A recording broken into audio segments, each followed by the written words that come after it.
What's up, guys? Welcome to Information Operation.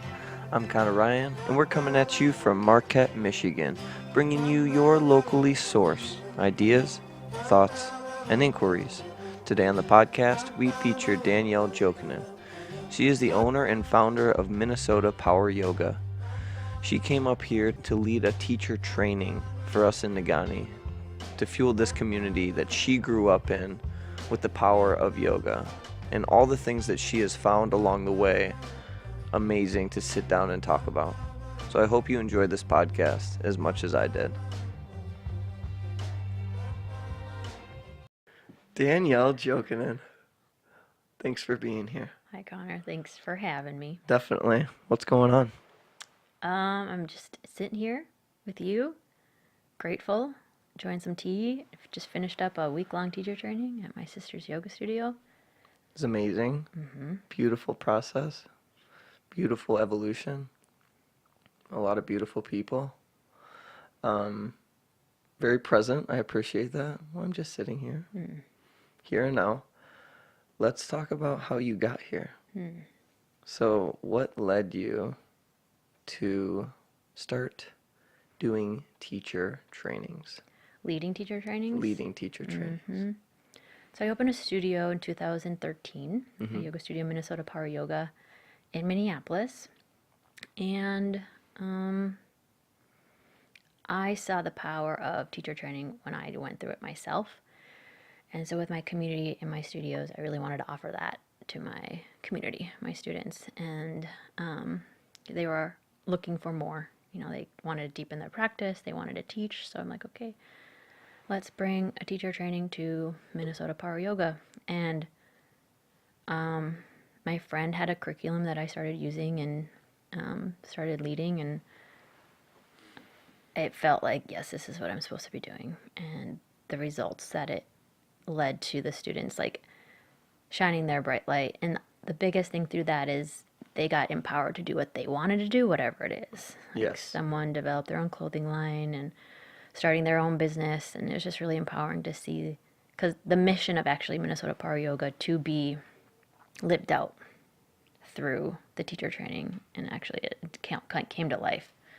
And then I think I've now, at the end of this month, I have now trained 50 yoga teachers to be through. How does that feel? I actually counted like a couple weeks ago, and it was just like, whoa, I didn't know it was that many. Right.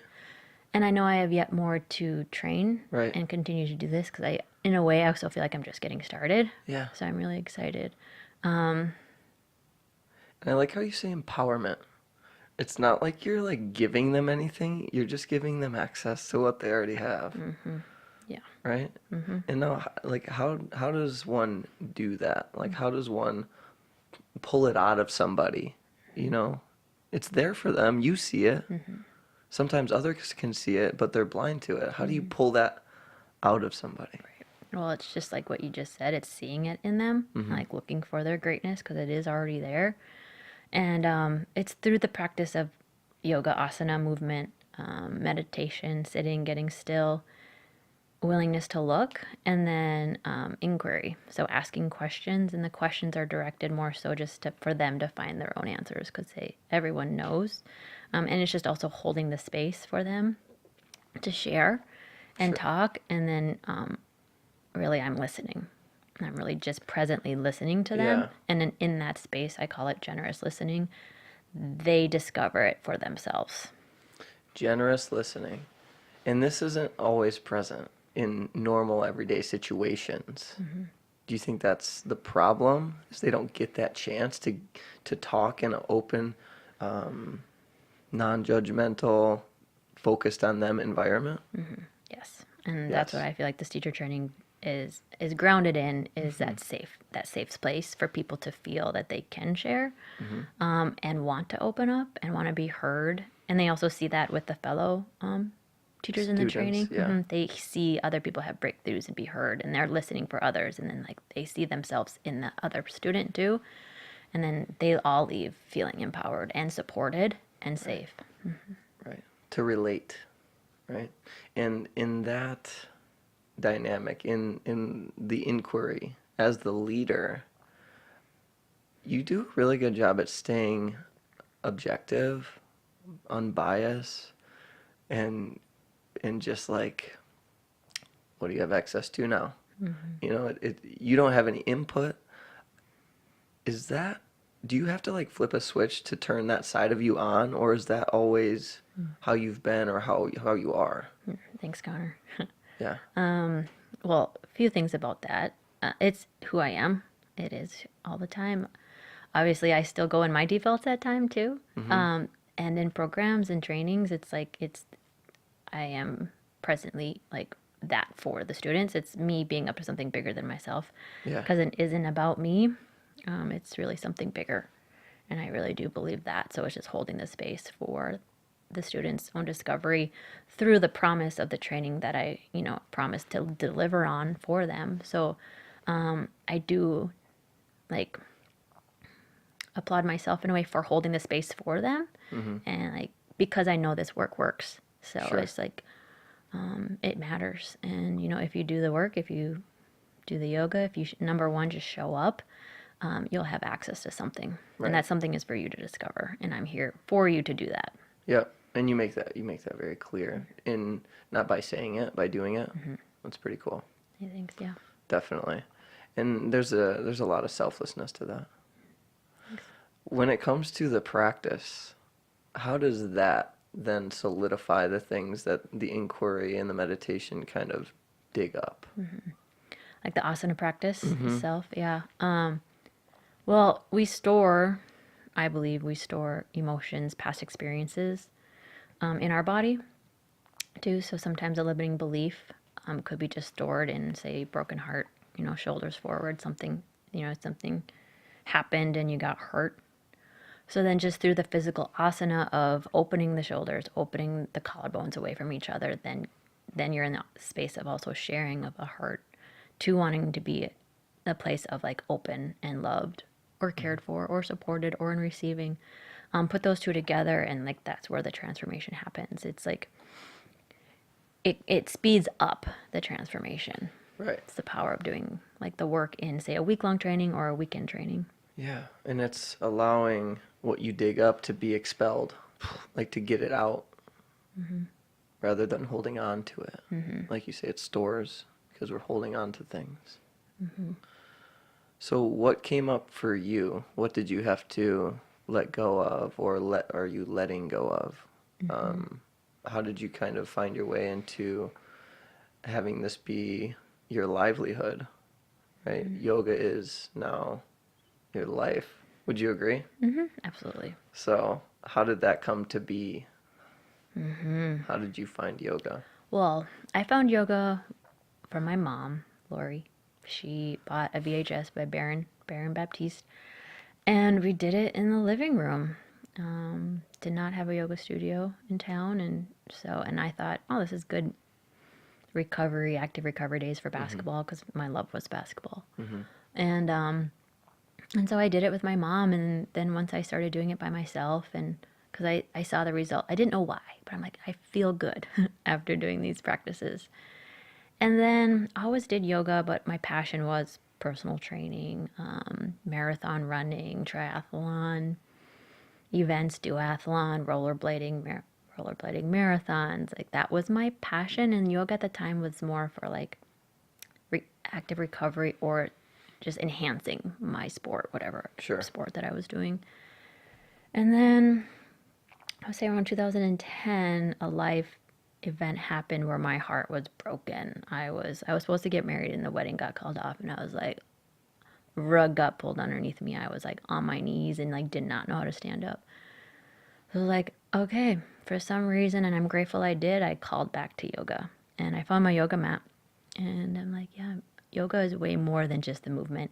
It's way more than just the asana. And then it found me to find myself again, Sure. to heal, to move through a heartache. And of course, it's more than that.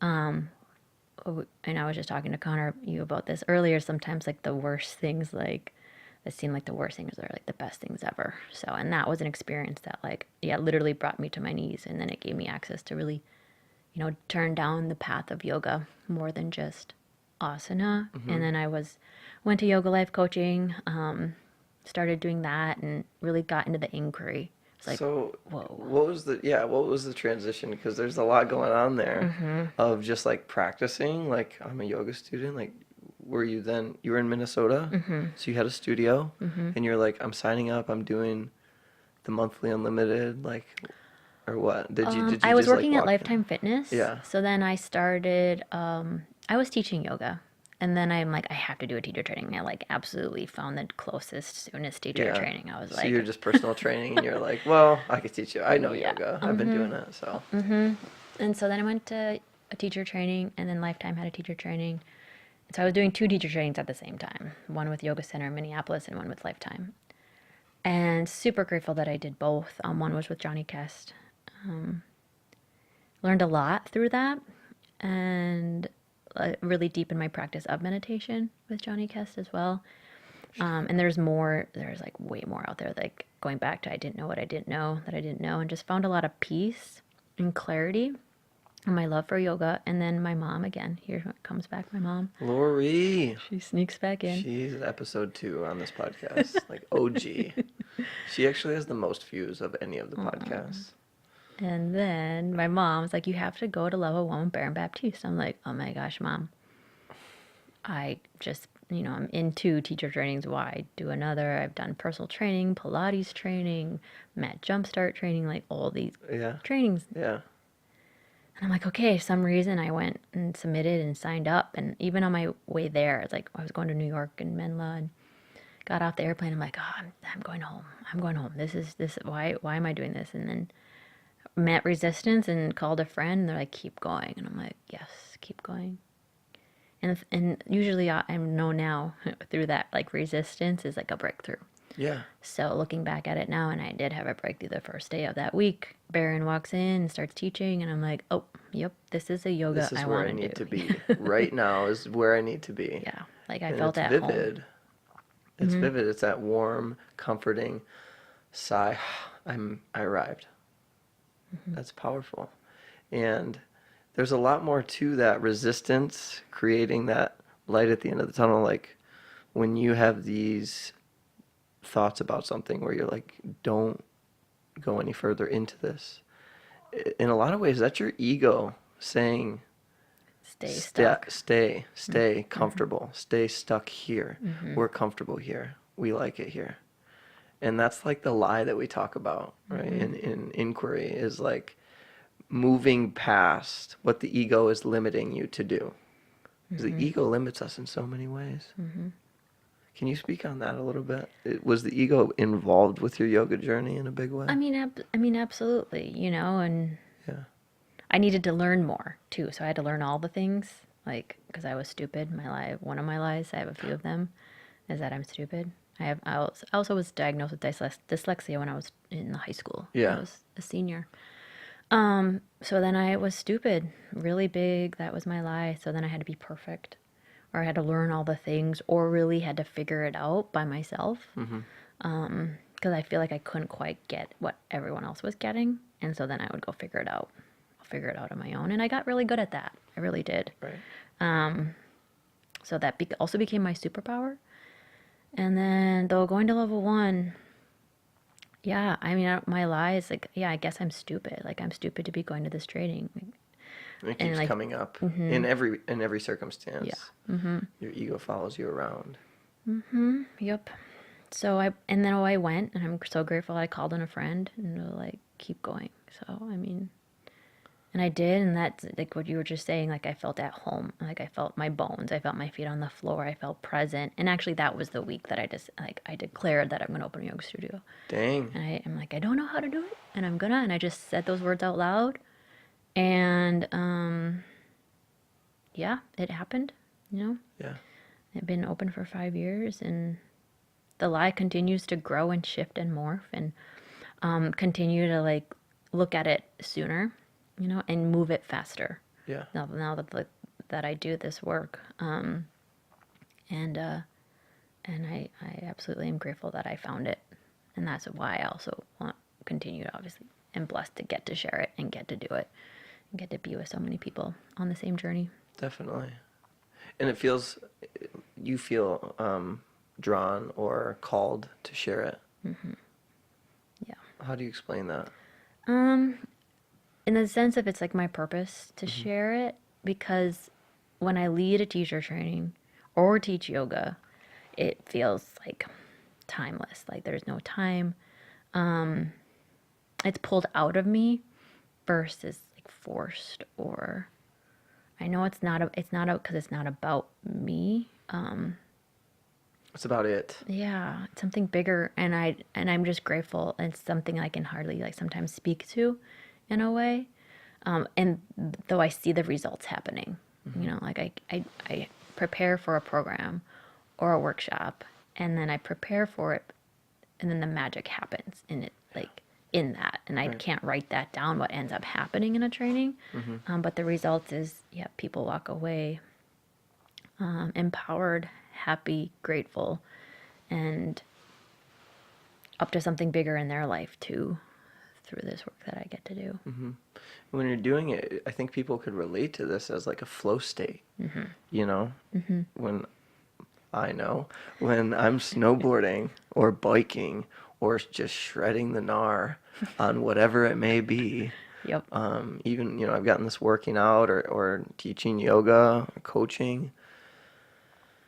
There's magic moving through you, right? And that sounds like hippie talk, maybe magic, jujitsu with martial arts, dance, art, It's like in whatever the it may zone. be. Yeah, it's that zone. Do you believe it's possible to spend your life in that zone? It's a really good question, Connor.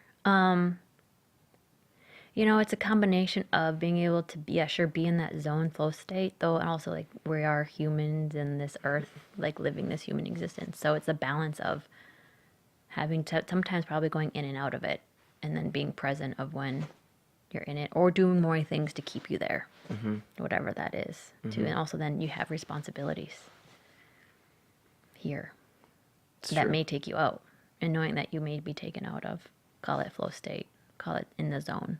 And that's right too. That's perfect as well. Yeah, it's gonna happen. It seems like doing some reading on the monks and things like that, they set the example of the the testament to how long you can stay in that flow state. And it intrigues me. It is to kind of ride the wave of life and not try to make it anything different. Try to like when you're surfing, you can't be like I want to go over here. Like I want to get in this direction now. It's you kind of just got to ride the wave. It's like acceptance, like exactly where you are. And the resistance to it usually causes the suffering or the pain or the stuckness. So you have a studio in Minnesota. And do you own and manage all of it? Yes, What is that like? I So- mean, does that take you out of the zone at times? absolutely. Yeah. I absolutely love my studio and super grateful for it. And yeah, it is a business. It's a lot of work. It's hard work. It's labor of love.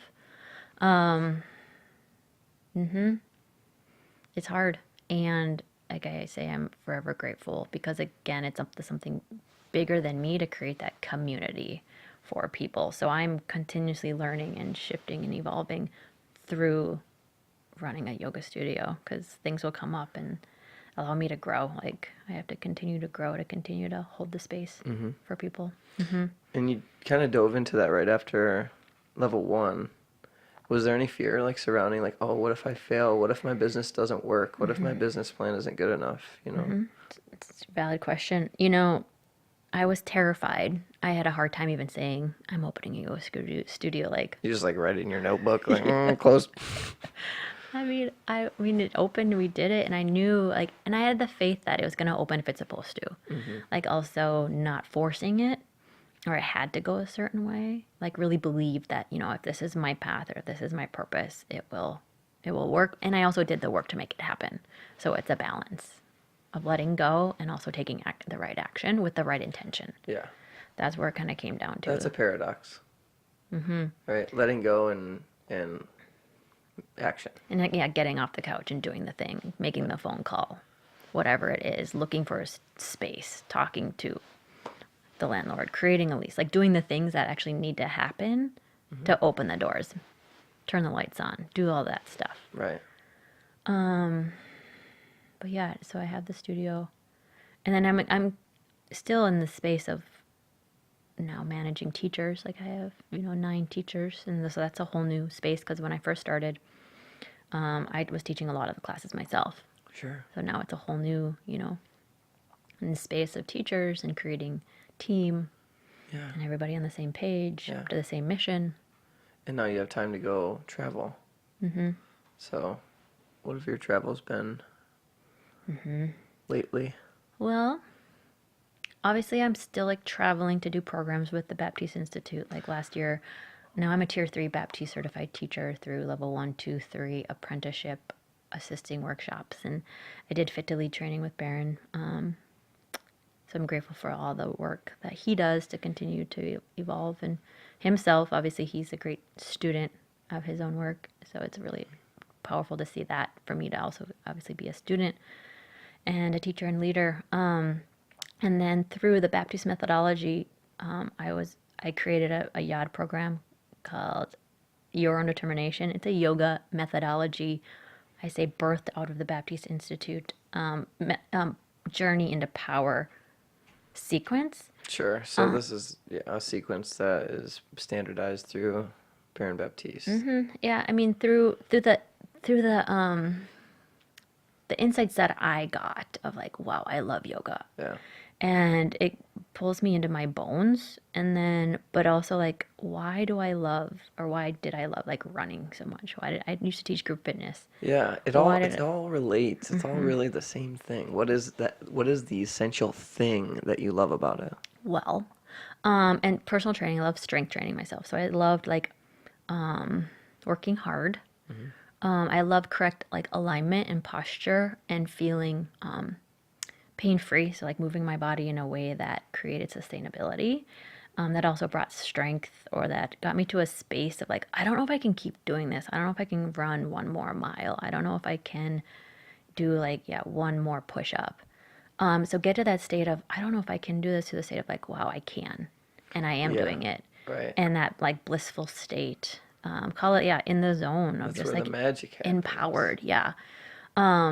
So to continue to do that, and that's where, and I would see it in my students teaching yoga, like, okay, activate your glute by pressing your heel into the floor, and through like say a stretched pose, it was hard to like have them do that. So I'm like, what am I looking for? I'm looking for strength. I'm looking for like education in a way too, and empowering them to so they can put it in their own bodies, so they can take this methodology walking up the stairs. So they can activate their glutes and take it out of their knees so they don't have knee pain anymore. They're sitting in their desk and their shoulders are back so they can sit up tall and their back pain goes away. So, and I love CrossFit too. I love the intensity. I loved the team, the coming together as a team and like working together, starting together, ending together. Really love that. And the high intensity portion, because through high intensity, you get a lot of benefit results of. So yeah, coming back to what yad Yeah. is the practice. So it's a high intensity workout inside of the journey into power sequence. So we start with a yoga warm up, 15 minutes, and we do integration, which is like 3 movement exercise 3 times. So that brings like intentional movement, getting people present to their body and moving slow, moving controlled, really integrating the body. And there's a focus every day, whether it be heel to glute, core, shoulder, or just straight up like posture, like standing up tall and like how do we move through correct alignment. And then you get integrated. I call it like part of the wind up toy where you like wind up, wind up, wind up, really get plugged in to then the yod portion, which is the high intensity portion, which is roughly like 12 minutes. Where you're doing anything from like a AMRAP, as many rounds as possible in 12 minutes, do these, five movements, and you work your whole body. So you work your legs, your core, your chest, and your back. And you're also working all planes. You work in the frontal, sagittal, transverse planes. So you like twist, you move, you bend, you jump, you rotate, and yeah, power working your whole body. And that's where people feel really strong. And like the last 2 minutes of that AMRAP is like actually people think they can't get there. And usually people end up just like skyrocketing and moving faster and moving stronger and like smiling. It's like, yeah, that's where like the magic happens is they feel empowered through doing Yeah. the 12 minutes. Or it's a rounds, 5 rounds, get this done in 12 minutes. Or a 12-minute EMOM, every minute on the minute, do these movements. And it's just super fun and people feel clear. Like a lot of times the results I hear people say is they feel super clear and energized and like ready to go do the next thing that they want to do in the day. Because also after that 12 minutes of high intensity, we also That do a yoga cool cool down. down. Yes. Got to bring the body back. Like find your feet on the earth again and bring your heart rate down and let the blood flow and like flush out anything that needs to be flushed out in your body. And then 5-minute shavasana, just take rest and feel the bliss and feel the energy moving through your body. And just aligning back up to like, yeah, I wish they feel the bliss and energy, but also like feel your muscles and your bones and your heart beating in your blood and just take that time to sink everything in, and then you're ready for the next part of your day. Yeah. That's really cool. I like how you break it down and there's science to it. Thanks. There's a lot of science to it. And then you say, take a 5-minute rest and feel like the magic and feel like everything kind of running through your body and the energy that creates. And that's science. And then like what people may say is like hippie talk or like just like Out there out talk. there kind of talk. How do you merge those two and balance them? Because yoga is that balance in between the two. It is, and that's why, and yod in the sense of too, it's like, okay, some people say like I can't do yoga, I don't do yoga, I'm not flexible, you know? So I feel like yod does bring them to like, oh, I can do a push-up. It talks to the people where they're at. So you meet people where they're at, educate them. Yeah, we're working our chest in a push-up and our tricep in a chaturanga. So let them feel the physicalness. It starts with physicalness first, like feel your body, and then feeling empowered to do something like, oh, I can do 10 push-ups versus 5. I didn't think I could do that. And that's where they feel empowered. And then it's like almost you don't have to talk about the benefit of like the bliss, the They feel energy. It it. just feel it. Yeah. Because it's individual for each person too. And then after a while, once they get present to like their body, like feeling their body, and also getting to the why of like, hey, why am I working out? Why do I want to feel good? So to me, like yod is actually bringing people into the present, into the now, and then that's through the presence gets you to be in the flow state. So it starts with presence. Sure. Because both are there for you.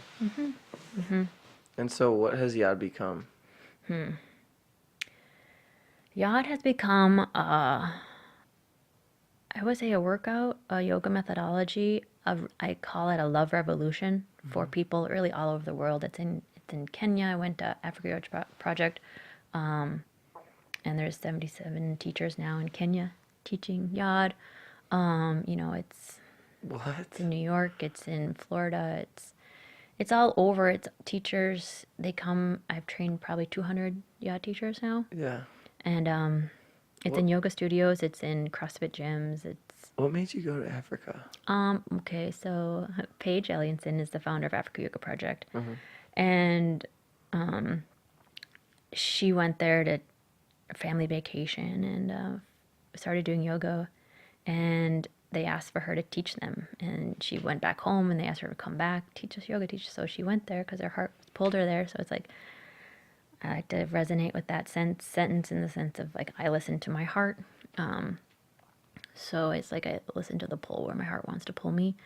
And Paige went back to Kenya and started teaching yoga, and people just kept coming to her classes, coming to her classes, coming to her classes. And so she's like, I need to create some yoga teachers. So she called on Baron Baptiste again, and he went down there at a level 1 with the Baptiste Institute and trained some teachers. And the Africa Yoga Project is now, they have a building called the Shine Center where they offer classes, and that's where Paige raises money to pay for them to go teach classes. And it shows again possibility for them to like they can get a job and feel empowered, provide for themselves and their family.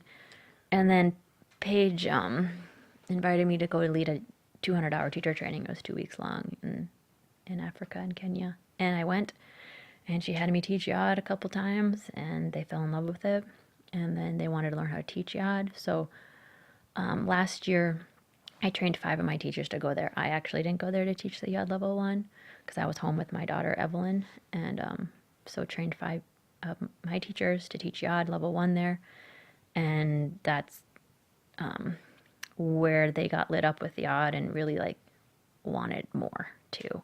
So now I'm going back in 2020 to teach another yod level 1 and a yod level 2 in Kenya. So February Are you stoked? 2020. Yeah, super excited. Stoke level 110? 110. That's sick. I keep wondering what that dude's like, Baron Baptiste. What is he like?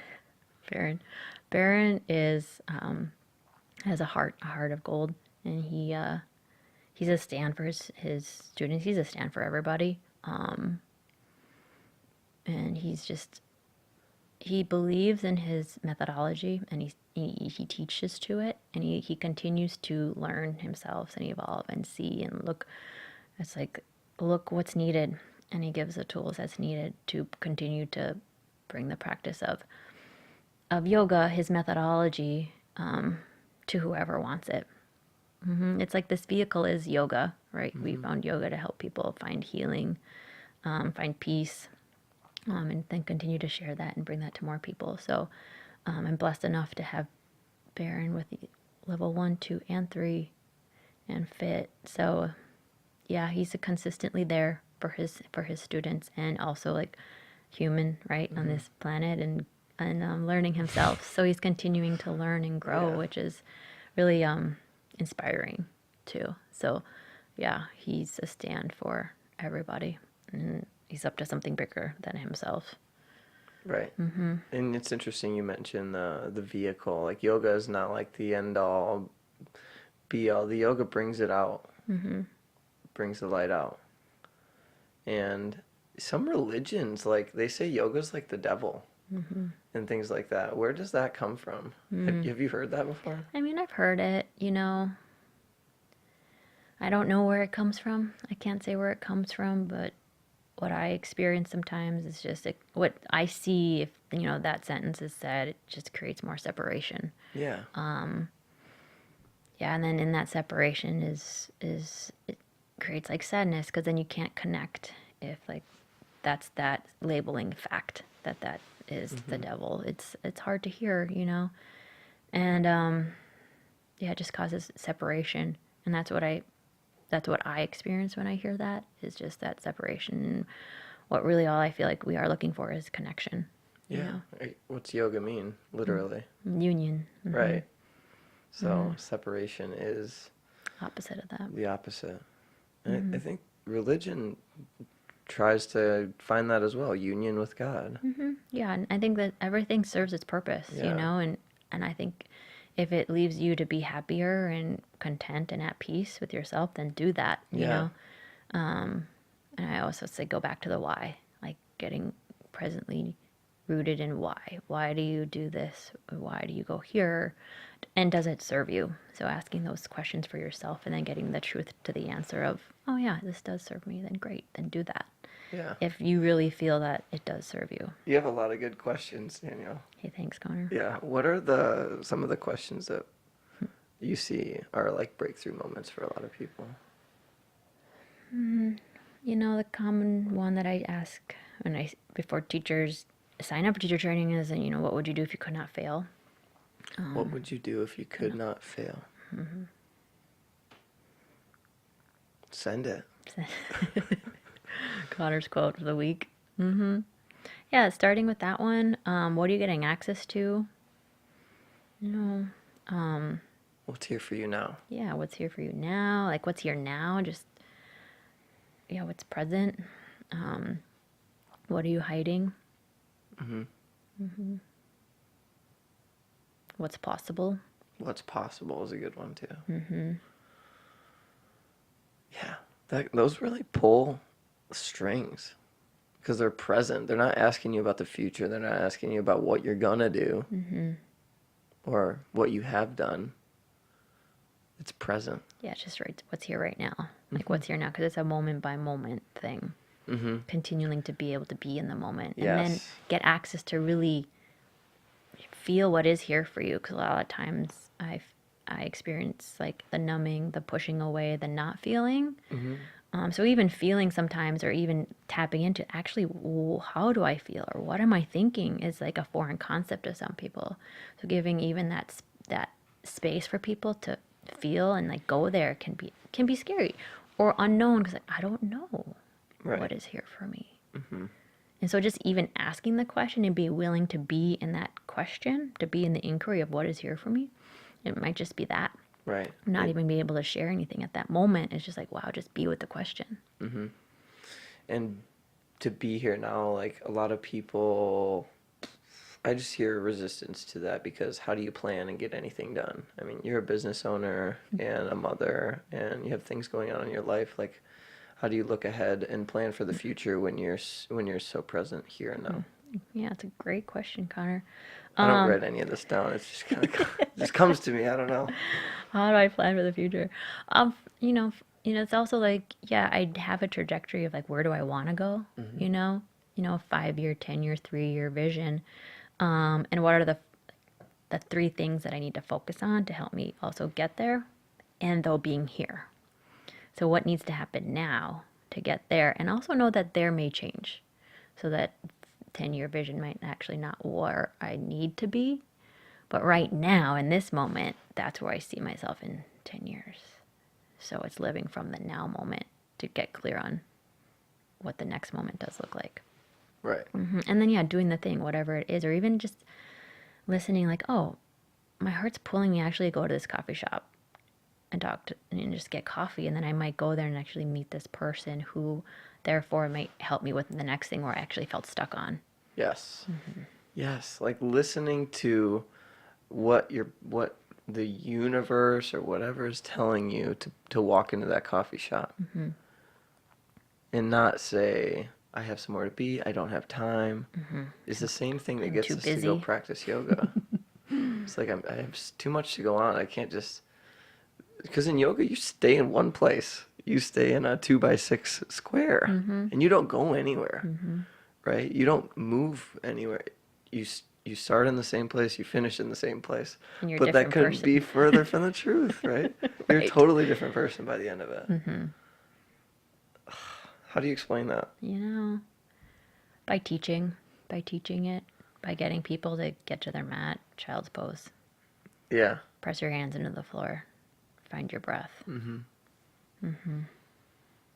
you're not, how do you balance not teaching from, I am the teacher, you are the student kind of thing? Right? For me, it's just really knowing that this practice works and being humble about it. Like, it's not about me as yoga teacher up here.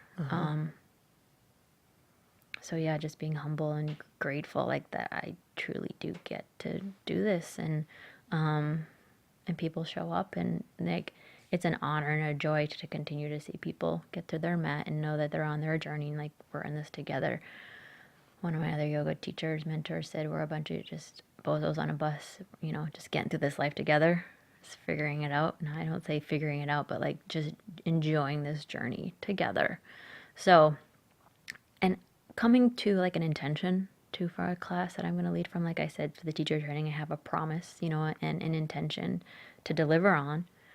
So it's like I'm going to lead this class today with the power of getting present, and through that I'm going to be seen. I'm going to be seen. I'm going to let people see me. Be vulnerable. Okay, I'm going to be vulnerable. So, and the theme is people find their presence. Yeah. So if I'm having a day that like I'm exhausted or tired, or Evelyn is, sad for me to go teach, and it's like, okay, that's real life happening, and I'm not gonna come to yoga class being sad or worried about her, and I can have that, and I'll also be there for them. Right. Right. Be present and just be like, I'm gonna be present. I'm gonna bring in presence, and we're gonna do some yoga together. Yeah. And a lot of times when I'm teaching students, I'll say, if this is the practice, life is the game, right? So we're practicing for the game of life. How do these concepts that we teach in yoga apply to everyday life?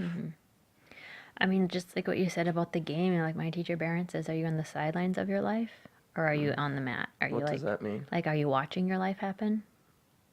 Are you on Right. the sidelines or are you actually on the mat? Are you playing? Are you in your life, like being a player in the game?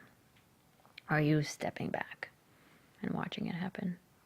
Dang. Yeah, what causes us to sit on the sidelines? Oh, fear, doubt, Shame, shame, your lie. discomfort. Yeah. Interesting. Just be willing to get in there. We call it getting messy, like getting outside your comfort zone. And the more you do that, and I say more I do that, the more I continue to I actually I want to be on my mat. I want to be playing the game, in it, getting messy, being seen, because that's such full life for me. Even Yeah. though at times it used to be like it was harder to do, but actually like through that, and I say it's like it's a quote from a movie with Tom Hanks of League of Their Own. It's the hard that make it great. It's the hard that makes it great. It's actually like showing up and doing the thing and having say those uncomfortable conversations that actually bring you to like more connection and Right. more happiness. They shake your world up enough for you to kind of look around and see what's really going on. They shake your paradigm. It's all based on our perception of what's going on, and when you shift that enough, you kind of get a different look at it.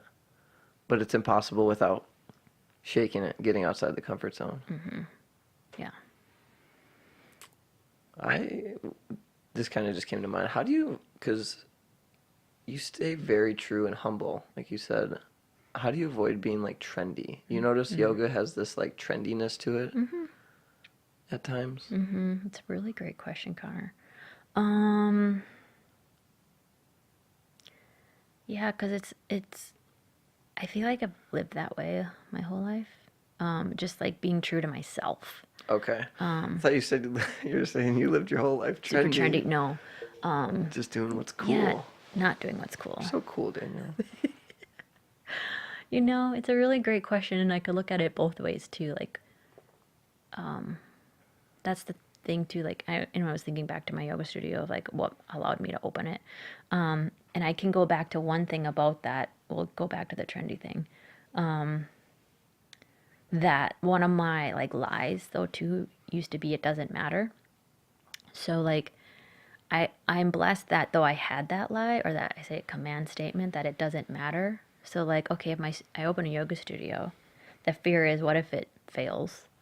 Oh, it doesn't matter. It's fine, doesn't matter because like I lived and it doesn't matter. And then I realized like, whoa, no, this matters. That's all you got. This matters. So it's like, whoa, like I've been operating at this space of it doesn't matter and I'm still here. Like what the possibility of letting go of it doesn't matter and like operating in a place of like it matters.